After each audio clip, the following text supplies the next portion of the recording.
интересно да влязем по живилимет политике, да ме моа на студио шкретари Струмица Здеантари ЛСДМ с Костадин Костадинов. Добро дојдовте во ова интервју во Алса телевизија.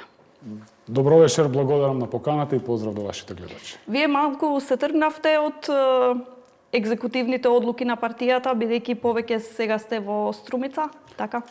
Работењето и менеджирањето со општината сама по себе наметнува огромен број на оврски и предизвици кои што јас како градоначалник со мојот тим и советниците треба да се посветиме и да ги решаваме. Така да, целиот фокус ми е ставен на општина Струмица и за општина Струмица. Венко Филипче беше пак избран за председател на СДСМ.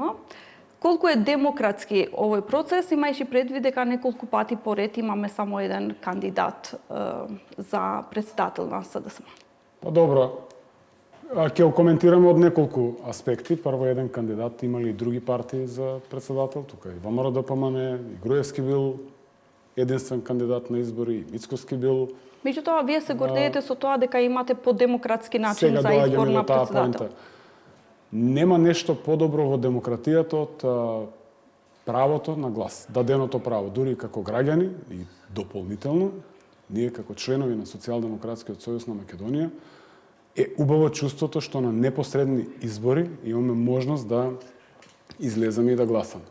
Тоа што е еден кандидат апсолутно не влијае на процесот на демократизација во партијата, зошто и пред тоа сме имале можност секој кој што сака да учествува на непосредни избори, да се пријави, да поднесе кандидатура и да побара легитимитет од членството директно на непосредни избори. Мислам дека сме единствена партија во регионов која што има и избира председател по пат на непосредни избори.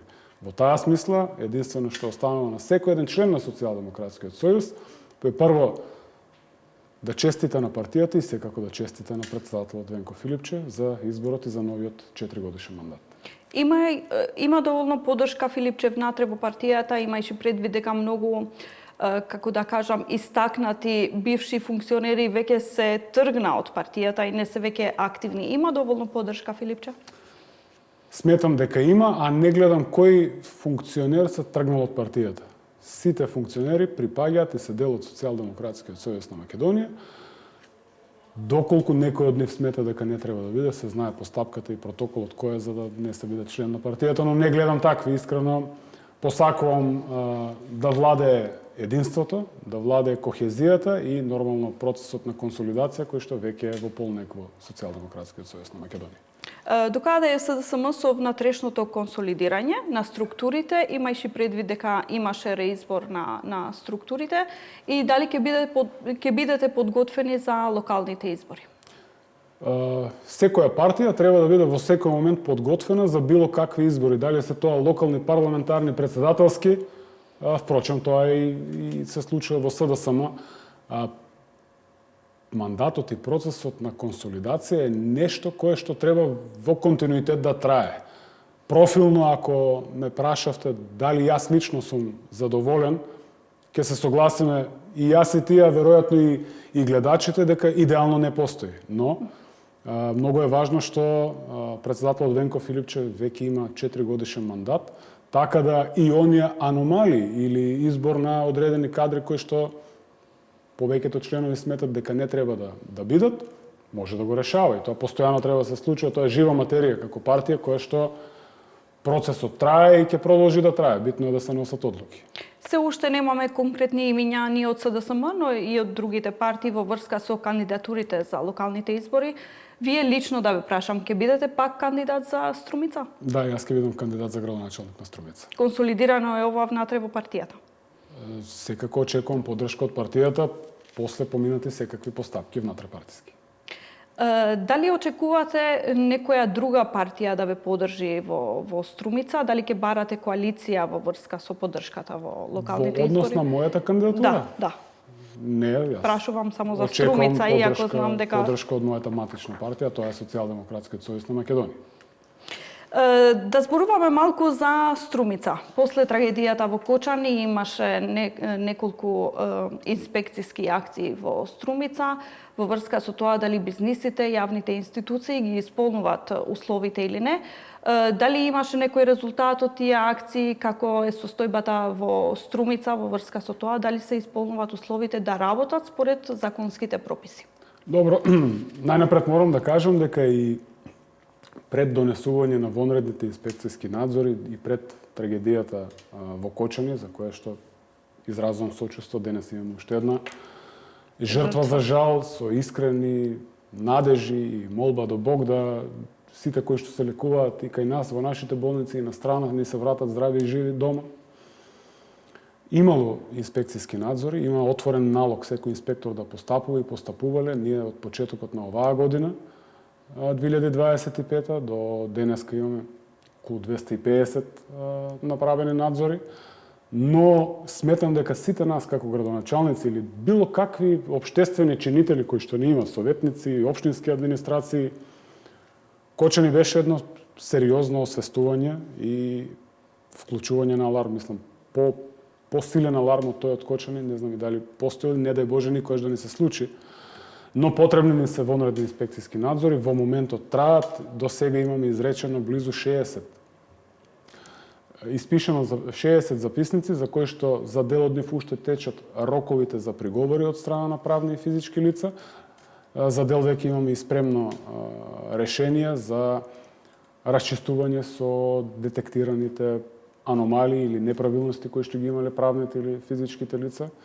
Сакам да бидам оптимист и да верувам дека можеби нема да има потреба никој да биде казнет, но очекувам соработка директно од конкретно во ситуацијата од угостителските објекти, така да инспекторите се на терен, имаме координиран пристап на комуналните, на градежните и на инспекторите за животна средина кои што постапуваат согласно нивните законски овластувања. Нема селективност во пристапот, буквално по шеталиште или по улица на секој можен објект се влегува, се прават контролните надзори и се постапува согласно фактичката состојба како е констатирано во моментот. Дали воопшто се почитуваат ако гледаме вака по големата слика во Струмица? Зависи во која смисла. Ако зборуваме од градежен аспект, согласно надлежностите кои што ги има градежниот инспектор, имаме неправилности. Тие знаат да бидат и поголеми и помали. Знаат да бидат отстапување или узурпација на јавен простор со 5 квадрати, знаат да бидат и со 60 квадрати. Има одговорност градоначалникот за ова, општината конкретно, зошто ги пушта да се случуваат овие случаи? Конкретно во однос на? Во однос на градежните работи во тоа што... Секако градежниот инспектор има овластување, има надлежности во делот на градежниот дел. Но ние, ако споредуваме со Кочани, единствената допирна точка на било кој угостителски објект е откако ќе добие согласност, откако сам ќе се пријави, одредено кабаре или ноќен клуб, сам ќе пушти пријава во ДПИ, мислам и дека во Министерството за економија, за да добие согласност за вршење на дејност, тој сам треба да се пријави и во општината, а врз основа на таа пријава ние ги пресметуваме комуналните такси. Значи, немаме како општини посебни служби кои што треба да одат да видат дали исполнува минимум технички услови или не исполнува. Но во делот на елаборатите за животна средина, тука постапуваме. Во делот на узурпација на јавниот простор или градење нешто што е противно правилникот за користење на или одобрение за користење на урбана опрема, и тука постапуваме. Комуналните инспектори во однос, рековме, на користење на јавна површина, дали отстапува или не. Тука се нашите надлежности, зашто во Струмица можам да потврдам дека нема посериозни отстапувања, а таму каде што има изготвено записници и упатувам преку вашиот медиум порака до сите засегнати да соработуваат со службите на општина Струмица. Господине Костадинов, како ви е односот со владата сега? Имајќи предвид дека кога беше првиот повик за финансирање на проектите на општината, имаше малку недоразбирање и кафги, ако можам да кажам така, со владата. Сега трае вториот повик, дали е реализирано нешто од првиот повик, од проектот што го добивте тогаш со градски пазар, и после да зборуваме и за вториот повик и проектите на вториот повик. Жалам што ние немаме одговор ниту за првиот повик, дали сме одбиени или не сме, но од оваа временска дистанца во однос на првиот повик, морам да заклучам дека за 2024 година, во однос на ветените 100 милиони евра за општините, имаме реализација 0. Јавно прашам дали одредена општина финансиски има реализирано 1 цент од унгарскиот кредит. Не. За вториот повик, јавно бев прозван од премиерот, господинот Христијан Мицкоски, бев прашан зошто не аплицираме за вториот повик за проекти од унгарскиот кредит. Жалам што министерот не го запознал премиерот дека Струмица веќе аплицираше со 13 проекти кои што се важни, витални, капитални за граѓаните. Имаме сервисни улици, имаме стамбени улици, имаме инфраструктура околу новиот пазар, најголем во Струмица. Тука е социјалната населба како втор најголем проект во историјата на Струмица после имплементацијата на електричниот јавен превоз како прв град на Балканот со целосно електричен јавен превоз, но станува збор за населба во која што ние како општина сме завршиле целосна подземна инфраструктура, зборувам атмосферска канализација, фекална канализација, поставен водовод, поставени пешачки зони, тротоари, поставено улично осветлување, поставен прв слој на асфалт, поставен втор слој на асфалт, поставени подпорни зидови, изработени фундаменти за куќите, 118 на број, се со цел дислокација на диво изграденото турско мало од булеварот Климент Охридски и овозможување безбедни услови на граѓаните во горниот дел на градот. И сега проектот е за втората фаза? Да, за првиот дел од третата фаза. Ние како општина сме завршиле 2 фази. Комплетно реализирани, од втора фаза ни останало уште нешто, 90% е реализирана и прв дел со трета фаза. Значи, сме изработиле проекти за типските куќи социјални кои што треба да се изградат и сме издале како општина 26 одобренија. За тие 26 одобренија и за изградба на тие 26 куќи аплицираме на вториот повик за унгарските средства. Дали верувате дека со документација сте во ред овој пат и дали верувате дека ќе ги добиете овие проекти? Ние сме биле и при првиот повик. Па тие образложиле дека не беше документацијата во ред? Јас ќе се сложам, ако не било во ред, тогаш писмено да се одговори на граѓаните и граѓанките на општина Струмица дека ви фали тоа и тоа, имате можност да коригирате или како што најави премиерот на пресконференција. Го продолжуваме рокот за да општините аплицираат со други проекти. Сте се обратиле вие да барате образложение зошто не сте добиле се? Апсолутно. Ние не бараме зошто не сме добиле средства. Ако одлуката била да се води инает со струмичани, написмено треба да ни се каже дека сме одбиени со силна аргументација. Во спротивно го кршиме законот, односно ги изложуваме граѓаните на Струмица и Струмичко со сите населени места под општина Струмица пред управна гилотина, што е опасно за сите. Верувате дека има политичка позадина? Па немам во што друго да верувам. Недавањето одговор е дефинитивно политичка заднина.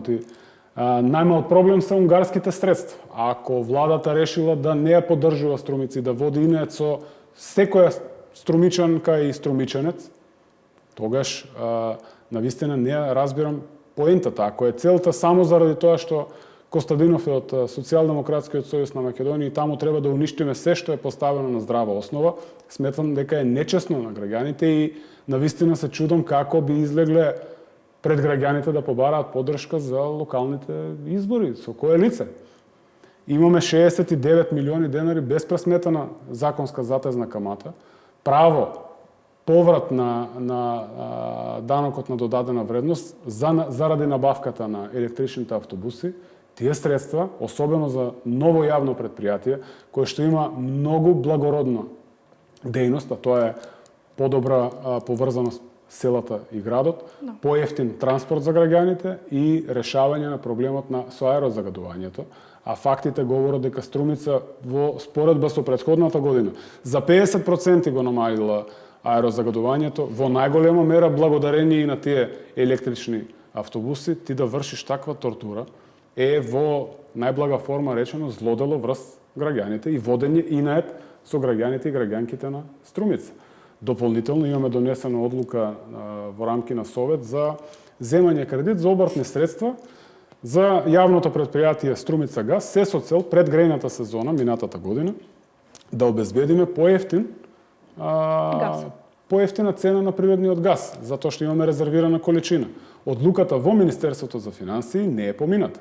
Ако тоа не е политичка позадина, јас навистина не знам што е. Како и да е, ние сме составен дел на државата, ние сакаме да соработуваме со сите министри, па и со владата. Ние сме дел од оваа република. Затоа апелирам да инаетот се тргне, сепак доаѓаат времења кога ќе треба да излезе некој од ВМРО ДПМН пред Струмичани. Што ќе му каже? Што ќе одговори дека одговорноста е кај градоначалникот? Ги ставаат во подредена состојба дури и членовите на ВМРО ДПМН.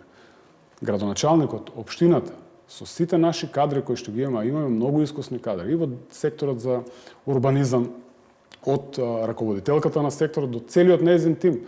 Тоа се луѓе со 12 години сериозно искуство. Ние не може да доаѓа евроамбасадорот и не афирмира како општина шампион во искористување на европските фондови, само не сме шампиони во однос на искористување на средствата од влада кои што нам ни следуваат. Тоа е срамота. Каков е квалитетот на водата сега? Имајќи предвид дека некое време имаше проблем со водата за пиење. Ситуацијата е добра. Водата е чиста, питка. Има ризик да се повтори истиот проблем? Ризик секогаш ќе стои доколку недобро менаџираме со единственото извориште на вода, питка вода за Струмица, а тоа е браната Турија. Јас верувам дека после кревање на алармот пред се од граѓаните на Струмица нема да си дозволат АД водостопанство или Министерството за земјоделство, шумарство и водостопанство таков луксус да не внимаваат на брана Турија.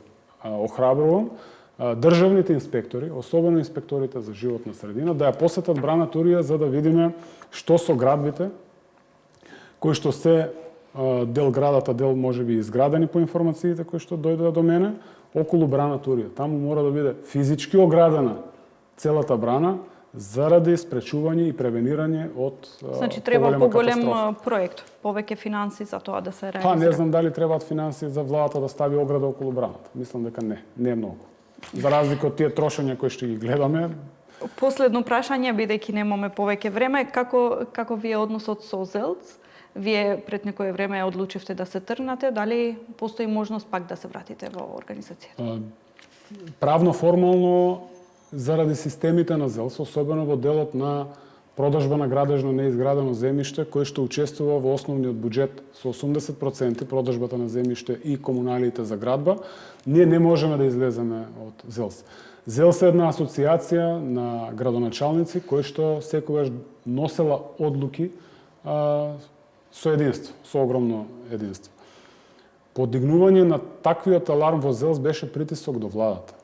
И верувам дека најголемиот процент на мои колеги ја разбра мојата порака и се надевам дека нема да има притисок можеби? Па делот нив пробаа да направат, но неуспешно, но сепак колега е колега и треба да му се заблагодарам на секој еден, дури и членови на ВМРО ДПМН кои што се обидува да направат притисок, но за жал немаше слух оваа влада за граѓаните на Струмица. Значи останувате за сега и сте активни. Апсолутно. Ви благодарам многу за ова интервју. Знам дека беше кратко за да се дојде од Струмица за ова, меѓутоа беше интересно и се надевам пред изборите ќе имаме пак прилика. Честа е моја и ви стојам на располагање. Секогаш кога сметате дека има потреба да ме поканите, ќе ми биде драго да бидам гостин кај вас. Благодарам.